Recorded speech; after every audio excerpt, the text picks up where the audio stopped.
All right, kings, gentlemen, everyone else, welcome to yet another exciting episode of Very Unsafe Traffic.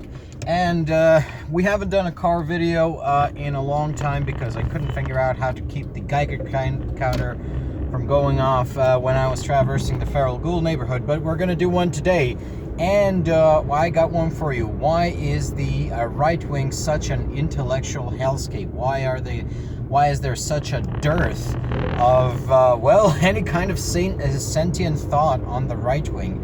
And I pondered this for a very long time, especially seeing as how I myself, unfortunately, spent quite a lot of time with the so-called intellectual right. And I've come to a very interesting conclusion. The conclusion being that the right wing has no proper intellectual culture because of the relationship between right-wing intellectuals and right-wing donors. Now, everybody knows that the left has many donors, right? The intellectual left has a fuck ton of donors, including but not limited to, you know who they are. I think if I name them, the YouTube algorithm is going to deboost me or something, because a lot of these people, they inhabit the nightmares of the right, and these are just guys giving money for the most part. But the reason why the right seems to think that all of these key figures are sinister, puppeteers, string pullers, and whatever, is because its own donor class is sinister string pullers and puppeteers. See, when the leftist billionaires, when the leftist millionaires, when the leftist donor class gives money, they don't really give orders to the leftist intelligentsia. The leftist intelligentsia take the money like the church used to take a tithe or an indulgence. This is because, due to a variety of historical reasons, the left tends to see money as a little bit sinful. So if you have a lot of money, a good way to cleanse yourself of the attendant sin is to give some of that money to charitable causes, or better yet, intellectuals who will argue that the government should be taking care of these things. Like activism, as a general rule, you give money to activists to cleanse your soul. Whereas the right-wing donor culture is, you give money in order to have specific policies benefiting you passed. So the ideal right-wing donor intellectual relationship goes something like this. The donor gives money to the intellectual's think tank, and then the think tank comes up with an article, a 4,000-page or word essay about why my financier's business should not be taxed but subsidized. Why my employer shouldn't pay taxes, and why he should receive subsidies from the government, and why his workers should not be allowed to unionize, and why he should also have license to destroy the environment and violent consumer protection laws. So you get people writing on behalf of this industry, you get people writing on behalf of that industry, or people writing on behalf of industry as a general rule, and not industry in the sense of an activity which society does in order to obtain good things for itself. That would be industrial policy, and that is for the time being purely a left-wing activity. No, it's usually in the sense of, here's 10 reasons why billionaires should not pay taxes and in fact should receive subsidies. Here's 5 reasons why billionaires should be exempt from labor and environmental protection laws. And if you don't play ball, as a right-wing intellectual, what you get is shit can. The donor makes a call, says, okay, no more money to Professor so-and-so.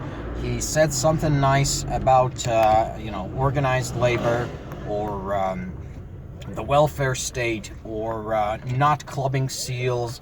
He called for an end to child labor because, they're bringing back child labor in Florida now. So, it's not nearly on the same scale as the Victorian workhouses, but hey, that's what you get when you get a right-wing government. Anyways, And so the right does not really have an intellectual atmosphere to begin with. You're really not allowed to question the basic presuppositions of the donor class. You're not allowed to piss off the donor class, and you're definitely not allowed to say no to the donor class. And as an added fucking bonus, the donor class, as a general rule, is pretty fucking stupid, but on the right especially so, because the donor class they're people with money, you know? And people with money tend to have two characteristics. One, they're usually good at getting money, and two, they're usually bad at everything else, because making money in our economy is just such a specialized fucking skill, and it's usually just having money, and then money sticks to you, because money tends to stick to money. It's why the Catholic Church condemned usury for a very long time, because it correctly recognized that this is a sort of unnatural thing, that it follows mathematical laws which we don't readily observe in nature, and I don't want to get into the whole Catholic discourse on usury. There's an ambulance passing by. But fundamentally, these are people who are very good at making money and little else, because that's just how making money works in this world. You're good at that, and you have to sacrifice everything, or you never really had it. So you don't know shit about shinola. And that's how you become a donor class. But then how do you become right-wing donor class? Is you convince yourself that having money gives you moral superiority. And that is something that's a persistent belief on the right. That is something that has persisted for a very long time. This belief that if someone knows how to make money, then they are really good at just things in general. That's the first thing. The predicting the market, they call it. So as if being able to predict the market, and it's really not prediction in many cases. In many cases, these people just get lucky, get fooled by randomness, to steal a phrase from Nassim Taleb, and then convince themselves that actually, no, I accurately predicted the market. That's the first step. The second step is you convince yourself this also gives you moral superiority and the right to decide what is right and what is wrong. Whereas what is right and what is wrong is a very specialized skill set, and it's actually quite difficult to maintain. It also requires you to maintain a very skeptical and clear state of mind. You have to clear yourself off from all biases, and you never really manage to. You know, you gotta get as close as possible to being a dispassionate observer, act on evidence, and make sure that your framework of thought is in good enough, if not perfect, functioning order, in order to even begin contemplating the truth in an Aristotelian sense, instead of just following your own inherent or learned biases, which is very difficult, and it's not very compatible with making money, because, well, you don't make money if you second guess yourself. But the truth-seeking mindset is one of always, constantly second guessing yourself, checking yourself, double, triple checking yourself for bias. It involves a lot of self-doubt. Now, self-doubt is not mental weakness, as a lot of people portray it, but it does mean being very skeptical about your ability to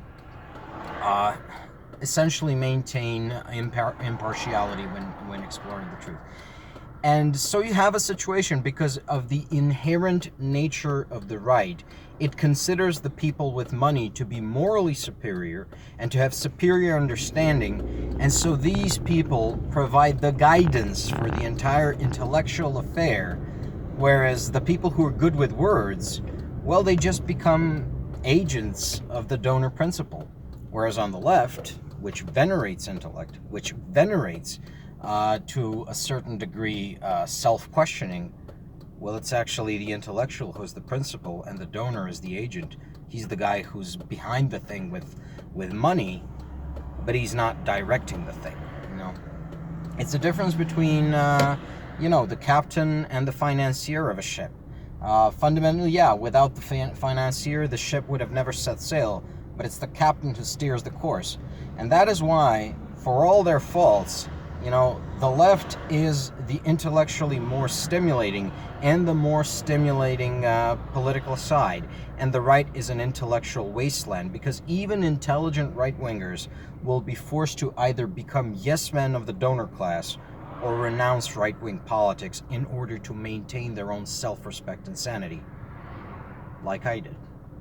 Thank you for coming to my TED Talk, and I'll see you in the next one.